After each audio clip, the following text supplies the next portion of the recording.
Hello friends and welcome to Nerd in the Sun. I'm Chris and today we're going to talk about something that I am super excited for, and that is ComicCon at home. Stay until the end of the video and I will tell you about my understanding of the difference between ComicCon at home and the San Diego Comic-Con as it usually happens in person. I want to just talk a little bit about what we missed by not having the actual Comic-Con this year, but also re-emphasize that it is so cool that we got any kind of Comic-Con thing this year, because as you know, it was canceled around April or May of this year. So for them to create the Comic-Con at home was so cool, and we got to go to panels, we got to see our favorite celebrities. It was just an all-around great experience. So stay until the end of the video and I'll talk about that. Please like and sub if you're interested in this content, or if you watch this movie and you realize that you like it, then you can watch more. I am so happy this year that we get some kind of Comic-Con. Any kind will do for me, because I miss the panels. I miss seeing the people in the shows that I'm really interested in. I'm not the kind of person who goes and looks up people to see what they look like say in a cartoon, like Rick and Morty or Solar Opposites. I just am content knowing that those people are back there doing the voices, but I don't necessarily know what they look like. But for other shows, that's really cool to see the people outside of their role. You know, you get a little taste of their personalities. You get to see them interact with fans or interact with each other, which is often cool.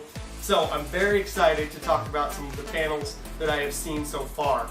And I have a favorite, one that when I read was happening, I was so excited to watch. And then when I actually watched it, it was like even better than I expected. Super cool. That panel was The Boys Season 2.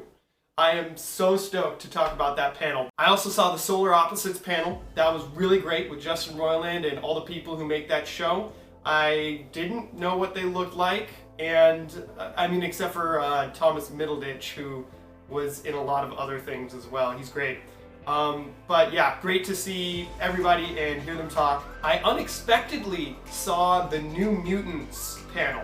Now, I did not know that they were so behind schedule. I didn't realize that people have been waiting for the New Mutants for years, literal years. And I feel kind of blessed that I'm just finding out about it now, because this looks like it's going to be so cool. It's Marvel, which I absolutely love. And I cannot wait to see, well, in particular, Maisie Williams doing her thing again on screen. But everybody in that show is going to be so fun to watch. Alright, the next panel was super interesting. It was the women behind Mythic Quest. I'm not sure if you've seen this show, but it is hilarious. It is just one of the best shows that I've seen, in particular because it's about video games. It's about video game production. Something that before, very recently, in fact, this is the very first show that I've ever heard of doing this, but before recently, I didn't know that shows did content about building video games. I've always been super interested in video games, but to see an actual TV show talk about how video games are made in a super hilarious way with ridiculous characters, it's just so great. I love this show, and I love that they did a panel on it, and I love that it was all women doing the panel and explaining why they made some of the choices that they did for the female characters, why they're trying to be more inclusive, and just all of that was great. And they talked about the show, which I love. And the last panel that I watched was inside the voice actor studio. I've always been interested in voice acting. I've never done it myself, in particular because it's difficult to break into, but it's something that I'm very interested in learning about and hopefully, one day pursuing. That would be really great. Anyway, saw this panel and it was great. Okay, so let's talk about each panel. I'm going to be as brief as I can, but I have a lot to say about these, so it's not going to be that brief. First off, The Boys Season 2. This panel was excellent. They had all the main characters on there, literally all of them, including a new character, Stormfront, that's only showing up in Season 2. The interviewer was very interested in the material, so that made it super interesting. She was hilarious, she was really fun at her interviewing style, and she knew everything about all the characters, and she'd already seen Season 2, no fair, and so she had a real firm grasp on the kinds of things that people wanted to know about that they didn't already know about from watching the show. So it was very interactive. We got to see every single cast member talk for a certain amount of time, and that was really great. It wasn't just kind of like random you talk, you talk, you talk. It was kind of like going down the line of every single actor and hearing what they had to say. And I really enjoyed that. I thought that they were only going to be able to hit a few people, but they hit everybody, and that made it so cool because you got to hear the actor's take on their character, especially the flaws, because let's face it, the characters from this show are incredibly flawed. So you got to hear the actors' actual takes on the flaws of these characters, and also what they really enjoy about playing the character, and just anything else that they had to talk about. There was one thing in particular that was super, super awesome. They showed a clip from season 2, and it is ridiculous. Brakes external! Go, go, go! Go, go, go!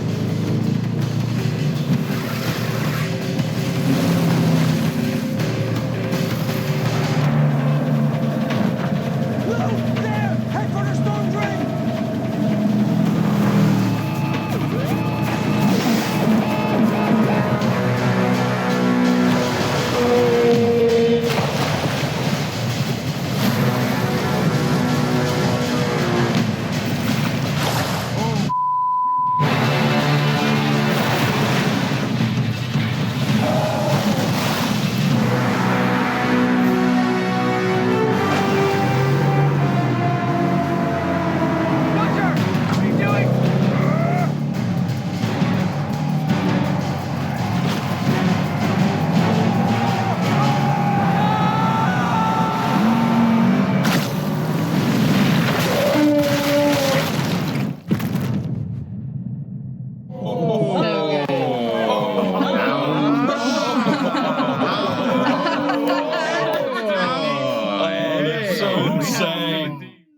It's like one of the best clips I've ever seen from any panel. Link in the description down to this panel. You've got to watch it if you're interested in the boys. It is really, really good. The next panel was the Solar Opposites panel, and this panel was great too. A lot more kind of like bouncing around all over the place compared to the boys. They kind of were just like spitballing ideas and questions. The moderator didn't just go down a line and ask each person individual things, and instead, a lot of the times, people just talked, and then they would ask other people in the lineup questions. And so it was really all over the place, but it was great. They showed a clip of the newest season, that's also season 2, of Solar Opposites there. And even though it's not like a fully finished clip, it was still really funny. And you just know this show's gonna be amazing. Again, season 2, it's gonna be great. Hey, Corvo, you care if I take a tiki nap in here? I don't know why it's easier to drink and sleep on the couch than in bed, but it is. Go ahead, Terry. I'm just using the peace and quiet to recatalog all 10,000 data spikes. It's so relaxing. Terry, Corvo, Jesse got eyeliner all over my holocron and now it won't work. I'm experimenting with eyebrows. Stop judging us with your facial hair. What on Gorb's gray gribble is going on here? Jesse's stupid girl paint corrupted all my data, and now 3 months of science is gone. And a landing strip like Stacy K. Shut up. Why aren't you at school? Double duh. School's closed. Oh, great. What is it this time? Another one of their meaningless holidays like Apple Pie Day or Yom Kippur? No, it's summer. We learned about it last year, remember? The whole ice lava thing? No, what? I guess we'll just have to stomach one extra day of you taking up our adult space. Probably better than you being molested at that school. Summer break's 3 months long. Ah, man. 3 months? That's like one 90-day fiancé. Yeah, and you better not be riding our crack like this the whole time. Summer is when we get to do anything we want. Like a screaming competition. Go! This summer thing is not gonna work for me, Terry. It's worse than the nightmare on Helm Street, which is what they call the time a porta potty emptying truck tipped over on Ed Helm's private drive. Such a waste of I poop. don't want the replicants at home. I can't take 3 months of this, Terry. I like them for 45 minutes in the morning and maybe a couple of hours at night tops. Well, we obviously have to kill the replicants. It does make the most sense. We can always grow new ones. Let's do it quick before we get too attached to these. What are we talking, poison? Put them in a bag and throw them in the corner? I was thinking we could maybe just shave some glass into their food. I could use my pillow as a silencer and shoot them in their sleep, right in their face. Or use the pillow for a good old-fashioned smothering, just like the ones we see on TV and movies, Terry. Looks like the Solar Opposites are killing their replicants. Excuse me? Hi, Terry, Corvo. I couldn't help but overhear you debating different ways to kill your children. Mind That your is own correct. business, you old bowl of soup. Why don't you just send them to summer camp? Pretend we don't know anything and walk us through it.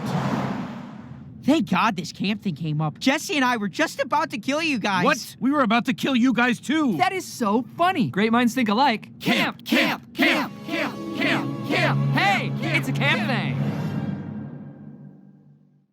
Wow. Awesome. Okay, I promised at the beginning of the video that we would talk about the differences as I see them from Comic-Con at home and the San Diego Comic-Con that happens every single year at the San Diego Convention Center downtown. First off, I want to talk about the pros, which there are quite a few of. For the first time ever at Comic-Con, there were no lines. That has got to be the #1 pro. There was no lines for waiting in panels. Obviously, there were no lines for waiting at events and other things because there weren't any events and other things.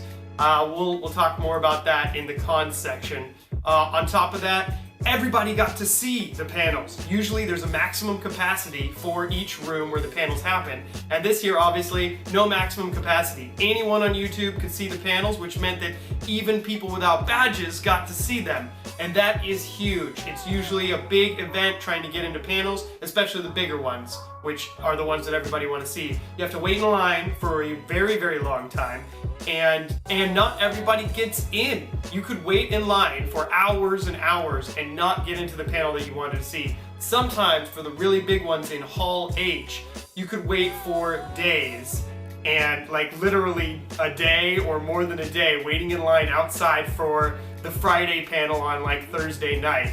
Crazy, crazy, crazy stuff. You could wait that long and not get in. You could still not get in. It's totally possible. It happens sometimes. It's rarer if you're that dedicated, but that's crazy. None of that happened this year. This year it was fantastic. You didn't have to stand in lines. You got to watch the panel no matter who you were, whether you had a badge or not, because there were no badges this year, and it was fantastic.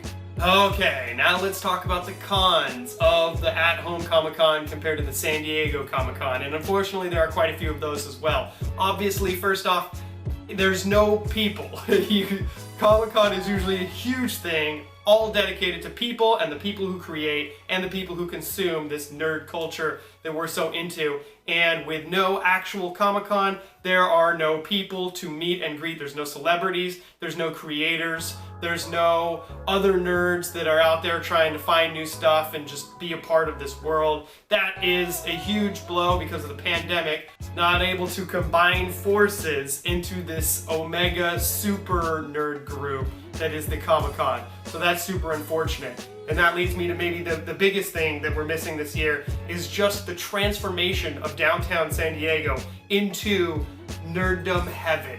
We didn't get that obviously because there was no, I mean, downtown in San Diego is pretty much shut down right now. It's crazy. There's almost no people there. And what would usually be 350,000 people all condensing on one area that's not even that big. It's not made to handle that people, but it does it somehow anyway every single year.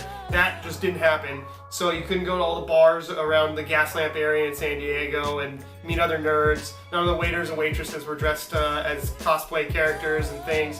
And that's something that I really miss. It's one of my favorite things to do is after a long day at the con, going to a bar, getting some food, getting some drinks, meeting other random people that were just at the con as well. I love it. That is so much fun. It's how I met quite a few people, and I really miss that. And so those were the main pros and cons of the Comic-Con at home versus the San Diego Comic-Con. I want to thank you very much for watching this video. It was a lot of fun to make. It was a lot of fun to be a part of Comic-Con at home and continue the legacy of Comic-Con as I try to do every single year. And I will see you again next Friday. Take care until then, and thanks again. Bye.